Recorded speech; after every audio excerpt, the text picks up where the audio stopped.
വേഗം വരുന്നവനായ കർത്താവായ യേശുക്രിസ്തുവിന്റെ നാമത്തിൽ എല്ലാ പ്രിയപ്പെട്ട സ്നേഹിതർക്കും സ്നേഹവന്ദനത്തെ അറിയിക്കുന്നു.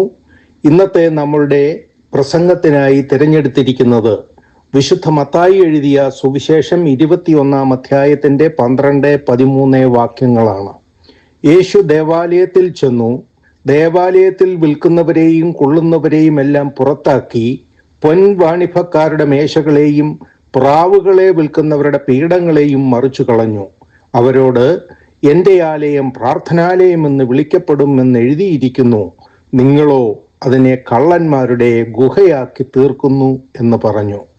ഈ വാക്യവും ഈ വാക്യത്തോട് ബന്ധപ്പെട്ടുള്ള വാക്യങ്ങളും ഈ അധ്യായത്തിൽ നിന്നും തിരഞ്ഞെടുത്ത് കള്ളന്മാരുടെ ഗുഹ എന്ന പേരിൽ ഒരു പ്രസംഗം തയ്യാർ ചെയ്തിരിക്കുന്നു. വിശുദ്ധ മത്തായിയുടെ സുവിശേഷത്തിൽ നിന്ന് തന്നെ 18 പ്രസംഗങ്ങൾ ചെയ്തിട്ടുണ്ട്. എൻ്റെ സുവിശേഷ വേലയിൽ എന്നെ ഏറ്റവും കൂടുതൽ സ്വാധീനിച്ചിട്ടുള്ള പ്രസംഗങ്ങളാണ് TS ബാലൻ്റെ പ്രസംഗങ്ങൾ. ഞാനിത് തുടങ്ങിയ കാലത്ത് തന്നെ അനേകം ആളുകൾ ഇതിന് എതിർപ്പ് പറഞ്ഞു എങ്കിലും കള്ളന്മാരുടെ ഗുഹ എന്ന ഈ പ്രസംഗവും മത്തായിയുടെ സുവിശേഷത്തിലെ 18 പ്രസംഗങ്ങളും ശ്രദ്ധിച്ചപ്പോൾ ഇവര് പറയുന്നതല്ല, TS ബാലൻ പറയുന്നതാണ് ശരി. TS ബാലൻ പറയുന്നത് വേദപുസ്തകത്തിന്റെ അടിസ്ഥാനത്തിലാണ്. ഓരോ അധ്യായങ്ങളിൽ പറഞ്ഞിരിക്കുന്ന കാര്യങ്ങൾ എല്ലാവർക്കും മനസ്സിലാകുന്ന രീതിയിലാണ് അദ്ദേഹം സംസാരിച്ചിരിക്കുന്നത് എന്നൊക്കെ അന്ന് തന്നെ ഞാൻ അത് മനസ്സിലാക്കിയത് കൊണ്ട് 95% കൂടുതൽ ആളുകൾ എതിർത്തപ്പോഴും ആ എതിർപ്പുകളെ വകവെക്കാതെ തന്നെ അദ്ദേഹത്തിൻ്റെ പ്രസംഗങ്ങൾ അന്നും ഞാൻ ചെയ്തുകൊണ്ടിരുന്നു. ഇപ്പോഴും അത് തുടരുകയാണ്. അനേകം ആളുകൾ, നൂറുകണക്കിന് ആളുകൾ അദ്ദേഹത്തിൻ്റെ പ്രസംഗങ്ങൾ വാങ്ങിച്ച് കേൾക്കുന്നുമുണ്ട്.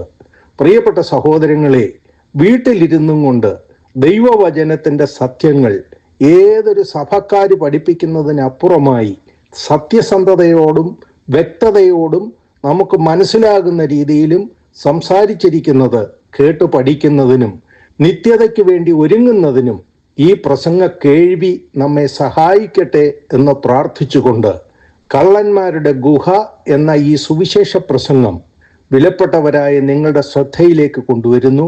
ദൈവം നമ്മെ ഏവരെയും ധാരാളമായി അനുഗ്രഹിക്കട്ടെ. ദൈവനാമത്തിൽ വന്ദനം. മത്തായിയുടെ സുവിശേഷം 21 അധ്യായം 12-13 വാക്യങ്ങൾ ഞാൻ വായിക്കുന്നു. യേശു ദേവാലയത്തിൽ ചെന്നു. ദേവാലയത്തിൽ വിൽക്കുന്നവരെയും കൊള്ളുന്നവരെയും എല്ലാം പുറത്താക്കി പൊൻവാണിഭക്കാരുടെ മേശകളെയും പ്രാവുകളെ വിൽക്കുന്നവരുടെ പീഠങ്ങളെയും മറിച്ചു കളഞ്ഞു. അവരോട്, എൻ്റെ ആലയം പ്രാർത്ഥനാലയം എന്ന് വിളിക്കപ്പെടുമെന്ന് എഴുതിയിരിക്കുന്നു, നിങ്ങളോ അതിനെ കള്ളന്മാരുടെ ഗുഹയാക്കി തീർത്തിരിക്കുന്നു എന്ന് പറഞ്ഞു. യെശയ്യാ പ്രവചനം 56 അധ്യായം 7 വാക്യത്തിൽ പറയുന്ന കാര്യമാണ് കർത്താവ് ഇവിടെ ഉദ്ധരിക്കുന്നത്. ആ ഭാഗം കൂടി നമുക്ക് ഇതോടുള്ള ബന്ധത്തിൽ വായിക്കാം. ഞാൻ എൻ്റെ വിശുദ്ധ പർവ്വതത്തിലേക്ക് കൊണ്ടുവന്നു, എൻ്റെ പ്രാർത്ഥനാലയത്തിൽ അവരെ സന്തോഷിപ്പിക്കും. അവരുടെ ഹോമയാഗങ്ങളും ഹനനയാഗങ്ങളും എൻ്റെ യാഗപീഠത്തിന്മേൽ പ്രസാദകരമായിരിക്കും.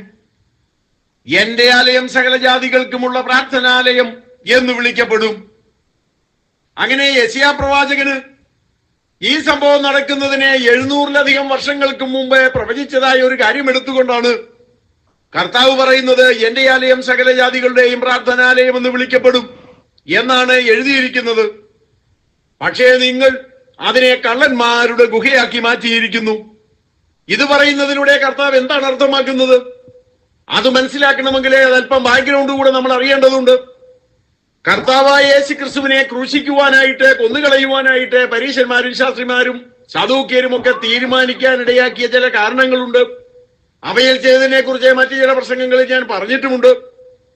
എങ്കിലും ഏറ്റവും പ്രധാനപ്പെട്ട 3 കാരണങ്ങളാണ് ഉണ്ടായിരുന്നത്. 1, കർത്താവ് ലാസറിനെ ഉയർപ്പിച്ചു.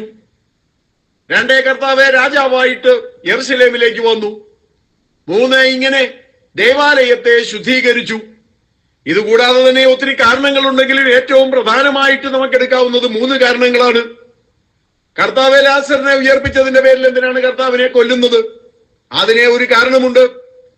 യഹൂദന്മാരുടെ വിശ്വാസം അനുസരിച്ച് മരിച്ച 3 ദിവസത്തേക്ക് ആത്മാവ് ശവശരീരത്തിന് ചുറ്റുപാടുമൊക്കെ കറങ്ങി നടക്കും. വല്ല നിവൃത്തിയുണ്ടെങ്കിൽ ഉള്ളിൽ കടക്കാൻ വേണ്ടിയാണ് അങ്ങനെ നടക്കുന്നത്. എന്നാൽ 4-ാം ദിവസമാകുമ്പോഴേക്കും ശവത്തിന്റെ മുഖം അഴുകും. മുഖം അഴുകി കഴിയുമ്പോൾ തന്റെ ശവശരീരം ഏതായിരുന്നു എന്ന് ആത്മാവിന് മനസ്സിലാകാതെ വരും. അതുകൊണ്ട് ആത്മാവ് ഉള്ളിൽ കിടക്കുവാനുള്ള പ്രയത്നം വിട്ടിട്ട് മടങ്ങിപ്പോകുമെന്നാണ് യഹൂദന്മാർ വിശ്വസിച്ചിരുന്നത്. അതനുസരിച്ച് പറഞ്ഞാല് മരിച്ച 3 ദിവസത്തിനുള്ളിലാണെങ്കിൽ ഉയർത്തെഴുന്നേക്കാനുള്ള സാധ്യതയുണ്ട്, മരിച്ചയാള് ജീവനോടെ വരാനുള്ള സാധ്യതയുണ്ട്. അങ്ങനെ 3 ദിവസത്തിനകം ആരെങ്കിലും ഉയർത്തെഴുന്നേറ്റാൽ അത് അത്ര വലിയൊരു അത്ഭുതമായിട്ട് യഹൂദന്മാർ കണക്കാക്കുകയില്ലായിരുന്നു. എന്നാൽ മരിച്ച 4-ാം ദിവസം ഒരാൾ ഉയർത്തെഴുന്നേൽക്കുക എന്ന് പറഞ്ഞാൽ അവരുടെ വിശ്വാസം അനുസരിച്ച് ഒരിക്കലും സംഭവിക്കാൻ പറ്റാത്ത കാര്യമാണ്. അങ്ങനെ അസാധ്യമെന്ന് അവർ കരുതുന്ന ഒരു കാര്യമാണ് കർത്താവ് അവിടെ പ്രവർത്തിച്ചത്. മരിച്ച 4-ാം ദിവസമാണ് ലാസറിനെ ഉയർപ്പിച്ചത്.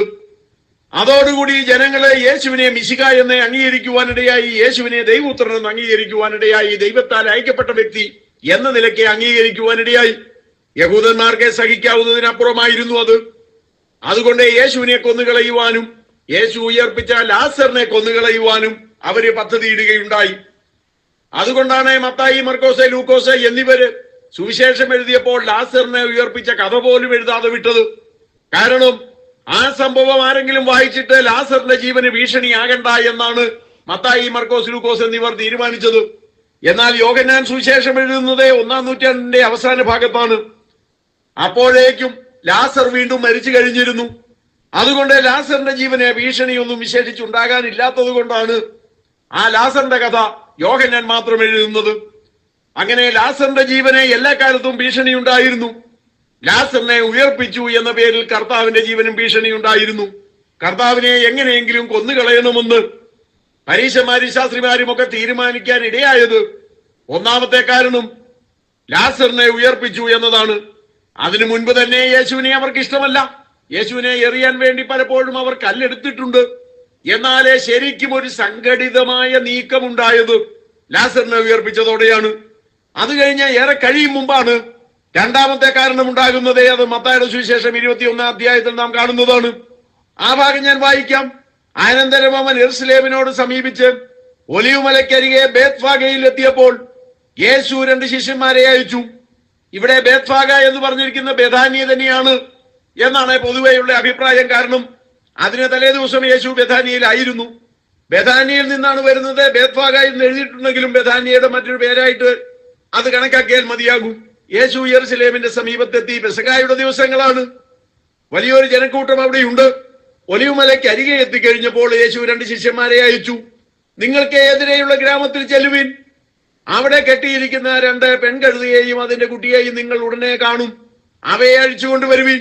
ഈ ഭാഗം വ്യാഖ്യാനിക്കുമ്പോൾ പലരും അർത്ഥശൂന്യമായ വ്യാഖ്യാനങ്ങളിലേക്ക് പോകാറുണ്ട്. നിങ്ങൾക്ക് എതിരെയുള്ള ഗ്രാമത്തിൽ ചെല്ലുവീൻ എന്ന് പറഞ്ഞാല് നിങ്ങളെ എതിർത്തുകൊണ്ടിരിക്കുന്ന ഗ്രാമത്തിൽ ചെല്ലുവീൻ എന്നാണ് അർത്ഥമെന്നൊക്കെയാണ് അവരുടെ വ്യാഖ്യാനം. അങ്ങനെയുള്ള അർത്ഥമൊന്നും അതിനില്ല. നിങ്ങൾക്ക് എതിരെയുള്ളതെന്ന് പറഞ്ഞാൽ നിങ്ങൾക്ക് എതിരായി നിൽക്കുന്നത് എന്നേ അർത്ഥമല്ല ഉള്ളത്.